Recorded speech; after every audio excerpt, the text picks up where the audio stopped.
So going into this Naruto episode, a lot of people were telling me on Twitter that it was dragged out and a lot of different things. And to be honest with you, yeah, I felt as though Obito's death in the episode, it took a long while. I think it wasn't until about the 16 or 17 minute mark where he finally died. However, I do gotta say, the way they executed the emotion was still pretty damn good. I mean, honestly, yeah, it felt as though it was too overwhelming with getting yet again more recap. But the problem is mainly not this episode doing the recap, is because we've had constant recap prior to this, constant flashback over and over and over and over, to the point where we're like, we don't fucking want to see it no more. However, the way this episode delivered it, it wasn't bad. It's just because we're so sick of it that we come to this episode and we're like, get the fuck out of here. But I think it was proper for the send-off for Obito, because you get to see all the regrets. I think when it really started getting sad for me is when you see him there deteriorating and he's like thinking of all the regrets of like, man, my life shouldn't have turned out like this. I should have been more like, you know, I could have been the Hokage. People would have loved and respect me. What the fuck did I do? And it's like sinking in that reality that when you fuck up, sometimes you fuck up too hard and there's no return. And I like that is not everybody gets a happy ending. Sometimes you don't get that happy ending. Sometimes you fuck up too far to the point where there is no return. You can't go back. You can't become that good Naruto kid. Sometimes you are that piece of shit and you gotta go out that way, and sometimes you get little to no redemption at that. So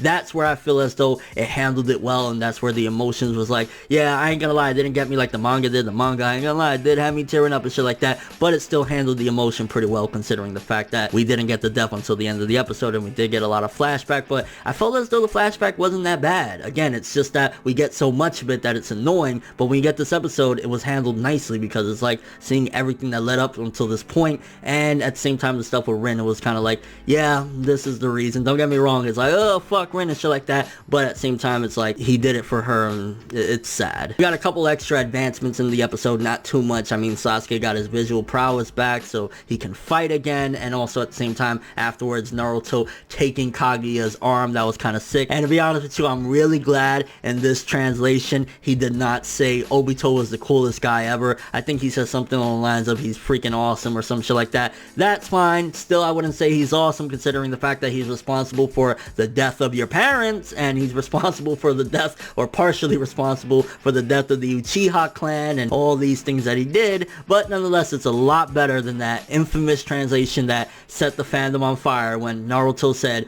Obito is the coolest guy ever. Like, he's not the coolest guy ever. No, he's not. And with all that being said, honestly, again, I felt as though for what they did, just look at it without all the previous recap. Look at this episode. Now, I'm not one to damage control for the Shippuden anime. Let's be honest. I pretty much take jabs at it on a weekly basis. However, I gotta be honest, and I felt as though this episode, it was still pretty damn good considering the fact. And it was like, it did handle the emotion very well. And overall, it's like, it gave a valuable lesson in the sense, and I felt it was more realistic lesson than a lot of shonen anime do, where it's like, yeah, sometimes you just aren't gonna have the happy ending and you gotta accept that. So maybe a 7 out of 10 for this one. Let me know what you guys think though. How did you feel about this episode? Did you get teary-eyed? Did you feel sad? Were you annoyed that it took the entire episode for Obito to die, or you just felt so much in the feels? Again, I felt it was handled okay considering the fact that it did have a lot of flashback and stuff like that, and we got a little tiny bit of advancement regarding the Naruto and Sasuke versus Kaguya fight in the middle of all of this. And your overall thoughts of the episode? Again, it seems as though we're finally inching towards the end of the Naruto, you know, story and stuff like that, so maybe we could get some new story that we haven't read in the manga yet, so that's kind of cool. But thanks for watching. Hope you enjoyed. If you liked anything I had to say or enjoyed the video, drop me a like. I'd greatly appreciate it. And if you want more from me, make sure to subscribe, follow me on Twitter, Instagram, and stalk my Facebook to get more when the video ends. I'm World, and as always, people,